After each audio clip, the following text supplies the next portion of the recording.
जय श्री राधे। आप सबका हमारे YouTube चैनल लड्डू दीवानी पर बहुत बहुत स्वागत है। आज हम सुनेंगे भक्त रामदास की सत्य कथा। दक्षिण में गोदावरी के किनारे कनकावरी नाम की एक नगरी थी। वहीं रामदास रहता था। वह अत्यंत सरल हृदय का, सत्य और न्याय की कमाई खाने वाला और प्रभु का निरंतर चिंतन करने वाला भक्त था। रामदास की पतिव्रता स्त्री का नाम मूली था। दंपति में बड़ा प्रेम था। इनके एक छोटा लड़का था। वह भी माता पिता का परम भक्त था। तीनों प्राणियों के पेट भरने पर जो पैसे बचते, उनसे रामदास अतिथियों की सेवा और पीड़ितों के दुख दूर करने का प्रयास करता। वह समय समय पर भगवान नाम का संकीर्तन सुनने जाया करता और बड़े प्रेम से स्वयं भी अपने घर कीर्तन करता। कीर्तन में सुनी हुई यह एक पंक्ति, हरि मैं जैसो तैसो बस तेरो, उसे बहुत प्यारी लगी और उसे कंठस्थ हो गई। वह निरंतर इसी पंक्ति को गुनगुनाता हुआ सारे काम किया करता। वह सचमुच अपने को भगवान का दास और आश्रित समझकर मन ही मन आनंद में भरा रहता। भगवान तो भाव के भूखे होते हैं। वह रामदास के ऐसे प्रेम को देखकर उसे अब अपनाना चाहते थे। कुछ चोर गहनों के साथ ही कहीं से एक सुंदर विलक्षण स्वर्ण युक्त शालिग्राम की विशाल मूर्ति चुरा लाए थे, जो उनके लिए सिर्फ एक पत्थर था। उनमें से एक चोर के जूते टूट गए। उसने सोचा, इस पत्थर के बदले में जूते की जोड़ी मिल जाए तो अच्छा है। भगवत प्रेरणा से शालिग्राम की मूर्ति को लेकर वह सीधा रामदास के घर पहुंचा और मूर्ति उसे दिखाकर कहने लगा, अरे भाई देख, यह कैसा मजेदार पत्थर है। जरा अपने औजार को इस पर घिस तो सही। देख कैसा अच्छा काम देता है, पर इसके बदले में मुझे एक जोड़ी जूते देने पड़ेंगे। चोर की आवाज सुनकर वह चौंका। उसके भजन में भंग पड़ा। उसने समझा कोई खरीदार है। उसने जूते की एक जोड़ी चोर के सामने रख दी। चोर ने उसे पहनकर दामों की जगह वह मूर्ति रामदास के हाथ पर रख दी। रामदास अभी तक अर्धचेतन अवस्था में था। उसका मन तो बस प्रभु के विग्रह की ओर खींचा हुआ था, इसलिए पैसे लेने की बात याद ही नहीं रही। मूर्ति को उसने अपने सामने रख दिया और उसी पर औजार घिसने लगा। भगवान शालिग्राम बनकर प्यारे भक्त के घर आ गए। एक दिन एक ब्राह्मण उस तरफ से निकले। शालिग्राम की ऐसी अनोखी मूर्ति चमार के पत्थर की जगह देखकर उन्हें बहुत दुख हुआ। उस समय रामदास उस गोल मूर्ति को पैरों के बीच में रखकर उस पर औजार घिस रहा था। ब्राह्मण ने विचार किया, भला बंदरों को हीरे की कीमत का क्या पता, यह चमार शालिग्राम को क्या पहचाने। उन्होंने मूर्ति खरीदने का विचार कर नजदीक आकर उससे कहा, भाई आज मैं तुमसे एक चीज मांगता हूँ, तू मुझे देकर पुण्य लाभ कर। यह पत्थर मुझे बहुत सुंदर लगता है। मेरे नेत्र इससे हटाए नहीं हटते।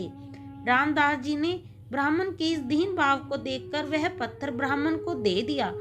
पंडित जी इस दुर्लभ मूर्ति को पाकर बड़े ही प्रसन्न हुए। वे उसे घर ले आए। उन्होंने कुएं के जल से स्नान किया। फिर पवित्र स्वच्छ वस्त्र पहनकर शालिग्राम भगवान को पंचामृत से स्नान करा, सिंहासन पर पधार कर षोडशोपचार से उनकी पूजा की। पंडित जी पूजा तो बड़ी विधि से करते थे, परंतु उनके हृदय में दैवीय गुण नहीं थे। उसमें लोभ, ईर्ष्या, कामना, भोग वासना, इंद्रिय सुख की लालसा, क्रोध, वैर आदि दुर्गुण भरे थे। रामदास अशिक्षित था, परंतु उसका हृदय बड़ा ही पवित्र था।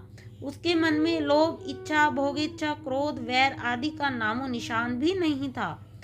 भगवान शालिग्राम ने विचार किया, आहा, जब वह परम श्रद्धा व भक्ति पूर्वक गीत गोविंद गाता हुआ मेरी मूर्ति पर जल छोड़कर अपना औजार घिसता था, उस समय मुझे ऐसा लगता था मानो कोई परम भक्त मेरा शरीर पहुंच रहा है। जब वह मेरा नाम संकीर्तन करता हुआ मूर्ति को पैर पर रखकर उस पर चमड़ा रखकर काटता था, तो मुझे ऐसा लगता मानो मेरे अंगों पर कोई भक्त चंदन कस्तूरी का लेप कर रहा है। अवश्य ही उसको मेरे यथार्थ स्वरूप का ज्ञान नहीं है, परंतु उसने अपनी सरल, विशुद्ध, निस्वार्थ भक्ति से मुझे वश में कर लिया है। मैं जैसा विशुद्ध और निस्वार्थ भक्ति से वश में होता हूँ, वैसा दूसरे किसी साधन से नहीं होता। ब्राह्मण की पूजा सच्ची नहीं है, वह मेरा भक्त नहीं है, वह तो अपनी कामनाओं का भक्त है। यह विचार कर भगवान शालिग्राम ने पुनः रामदास के घर जाने का निश्चय किया और रात को स्वप्न में ब्राह्मण से कहा, तू मुझे रामदास के घर पहुंचा दे।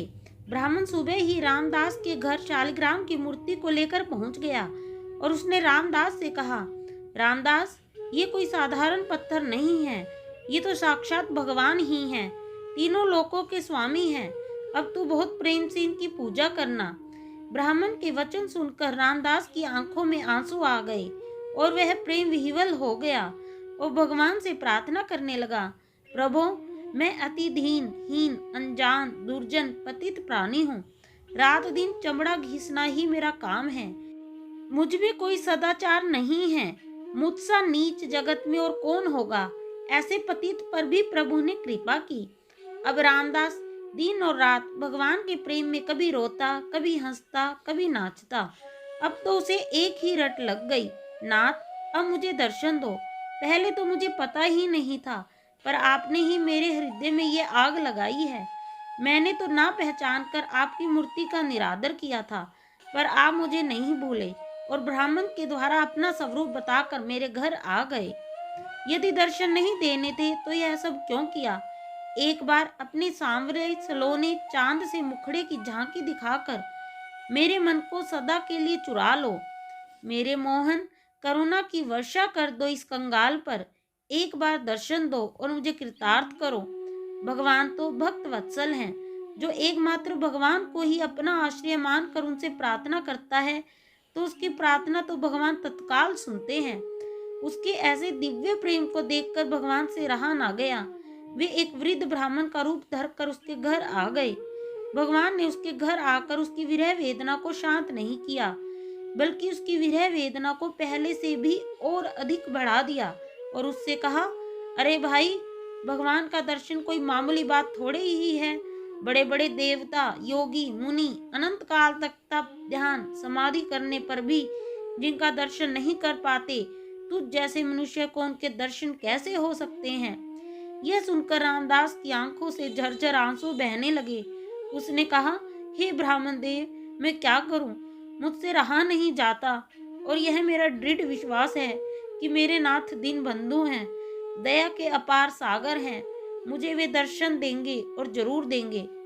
पति कैसे ही रंग रूप का क्यों ना हो, पर पत्नी का पति में अटूट प्रेम होता है। ऐसे ही मैं अपने स्वामी के स्नेह को परख चुका हूँ। यूं कहते कहते रामदास का कंठ रुंध गया। ऐसे दृढ़ विश्वास और अनन्य प्रेम को देखकर भगवान से बिल्कुल रहा ना गया। वे अपने भक्त को अपने से मिलाकर एक करने के लिए छटपटाने लगे। अकस्मात अनंत कोटि सूर्यों का प्रकाश छा गया। रामदास की आंखें मूंद गई। उसने हृदय में देखा, भगवान मदन मोहन त्रिभंगी लाल मुस्कुराते हुए मधुर मधुर मुरली बजा रहे हैं और कह रहे हैं, आ मेरे पास आ। कैसा सुंदर रूप है। वह आनंद सागर में डूब गया। अचानक आंखें खुली, देखता है सामने भी प्रभु का वही दिव्य सच्चिदानंद घन विग्रह विराजमान है। रामदास के आनंद का पारावार नहीं रहा। उसकी सारी व्याकुलता सदा के लिए मिट गई। भगवान ने उसे अपने में समा लिया और उसने प्रभु के दिव्य धाम में जाकर नित्य पार्षद का शरीर ग्रहण किया। जय श्री कृष्ण, जय श्री राधे, जय कुंज बिहारी श्री हरिदास।